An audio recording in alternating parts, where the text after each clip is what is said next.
আমার নবী বলেছে স্বামী স্ত্রী রোমান্টিক সময়টাতে যদি একটা ঘন্টা যদি কাটাইতে পারে রে, তাহলে 1 বছরের নফল ইবাদতের সওয়াব দিয়ে দিবে।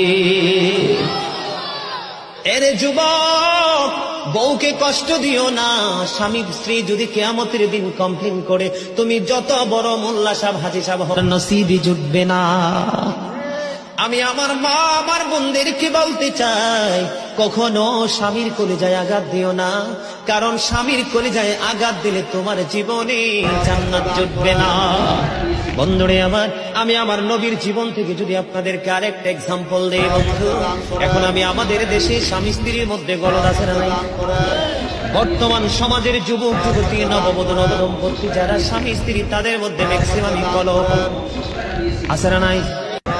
দান করেন।